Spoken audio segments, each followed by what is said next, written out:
नमस्कार दोस्तों, आपका स्वागत है अपने चैनल कंपटीशन प्रिपरेशन में।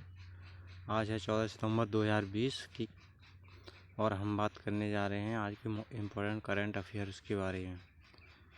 तो जैसा कि आपको दिखाई दे रहा है, रामचंद्र मौली को तेलंगाना ने दिया कलौजी नारायण राव पुरस्कार। यानी कि जो रामचंद्र मौली हैं उनको तेलंगाना ने कलौजी नारायण राव पुरस्कार दिया है।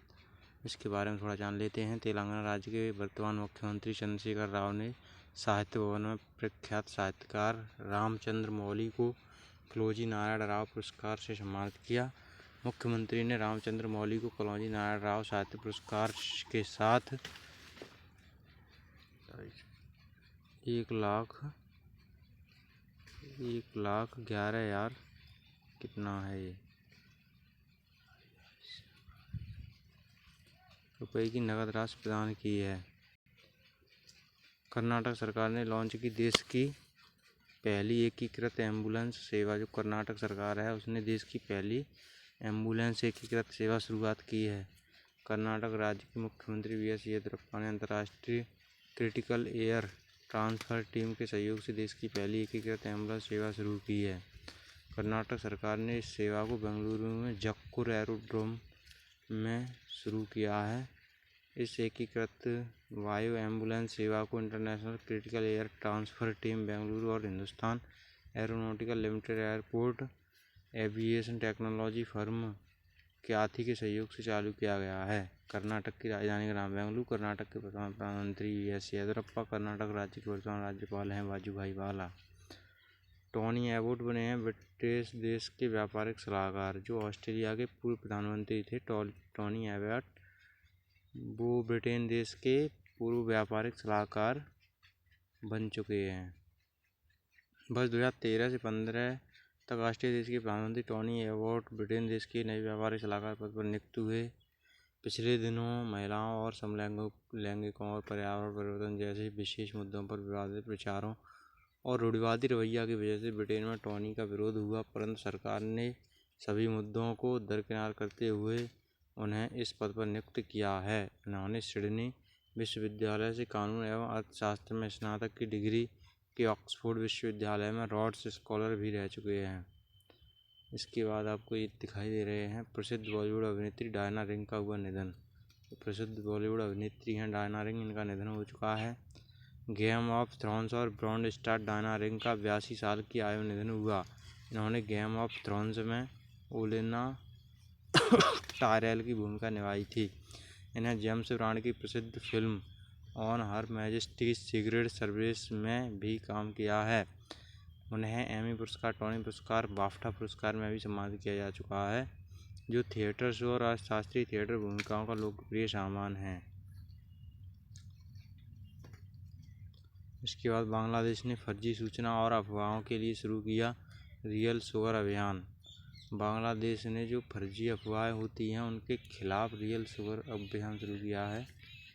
तो बांग्लादेश सरकार ने सोशल मीडिया पर फर्जी सूचना और अफवाहों के प्रति लड़ने के उद्देश्य से आशुल चीनी या रियल शुगर नाम से अभियान की शुरुआत की।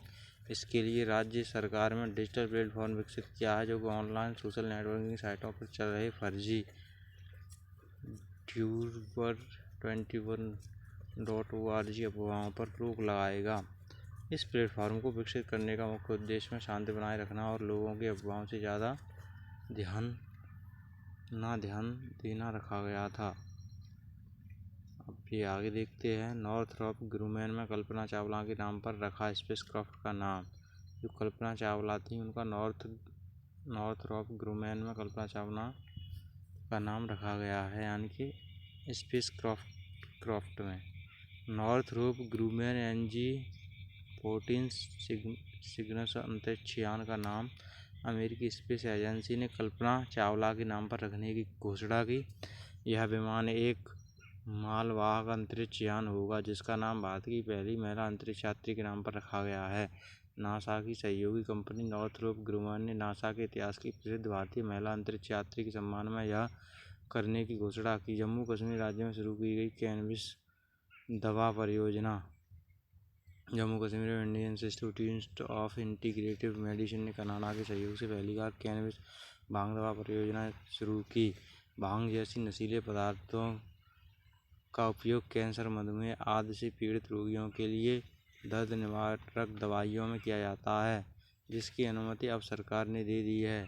इसके तहत जम्मू के पास कठुआ में उत्तर भारत के पहले बायोटेक उद्योग इस पार्क की स्थापना की जाएगी। अगला क्वेश्चन है, हैदराबाद डॉक्टरों ने भारत की पहली डबल लंग ट्रांसप्लांट सर्जरी की।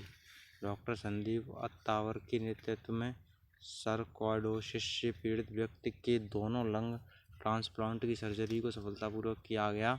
कोविड-19 रोगी की उम्र 32 साल बताई जा रही है, जिसका हैदराबाद के डॉक्टरों ने सफलतापूर्वक डबल लंग ट्रांसप्लांट किया है। हैदराबाद के डॉक्टरों ने कोलकाता में मस्तिष्क रूप से मृत व्यक्ति के फेफड़ों को इस व्यक्ति के शरीर में ट्रांसप्लांट किया है। अगला क्वेश्चन है, भारत अंगोला की पहली ज्वाइंट कमीशन मीटिंग। भारत में अंगोला के साथ द्विपक्षीय और व्यापार संबंधों में विविधता लाने एवं स्वास्थ्य, फार्मास्यूटिकल्स, रक्षा, कृषि, खाद्य प्रसंस्करण आदि क्षेत्रों को सहयोग के लिए पहली ज्वाइंट कमीशन की बैठक आयोजित की। आपको पता होगा अंगोला की राजधानी लुआंडा है। इस बैठक में भारत की अध्यक्षता एस जयशंकर ने की, जबकि अंगोला की अध्यक्षता टेटे एंटोनी ने की। नाइजीरिया के बाद उप सहारा रेगिस्तान में अंगोला दूसरा सबसे बड़ा कच्चा तेल आपूर्तिक देश है। जो नाइजीरिया के बाद उप सहारा रेगिस्तान है, उसमें अंगोला का सबसे बड़ा कच्चा तेल आपूर्तिकर्ता देश है। जो नाइजीरिया का जो नंबर आता है वो दूसरा आता है। इसकी राजधानी जैसा कि बताया था लुआंडा। अंगोला की मुद्रा का नाम अंगोलन क्वंजा है। उत्तराखंड सरकार ने शुरू की संस्कृत ज्ञान विकसित करने की घोषणा। तो अगला क्वेश्चन है, उत्तराखंड सरकार में शुरू की संस्कृत ग्राम विकसित करने की घोषणा। तो इसमें उत्तराखंड राज्य सरकार ने 2 गांव के निवासियों को संस्कृत सिखाने के लिए पायलट कार्यक्रम के तहत संस्कृत ग्राम विकसित पहल की शुरुआत की। तो क्या नाम है इस योजना का? पायलट कार्यक्रम। उत्तराखंड राज्य में संस्कृत दूसरी आधिकारिक भाषा है, जिसमें वर्तमान में 97 में संस्कृत विद्यालय चलते हैं, जिसमें औसतन 2100 से छात्र पढ़ते हैं। चमोली जिले के किमोथा और बागेश्वर जिले के भटोवा गांव पहले संस्कृत गांव के रूप में विकसित किए गए थे। धन्यवाद दोस्तों, वीडियो हमारा यहीं पर समाप्त हो रहा है। आपको वीडियो कैसा लगा कमेंट बॉक्स में बताना और चैनल को सब्सक्राइब और लाइक भी ज़रूर करना है। नमस्कार, धन्यवाद।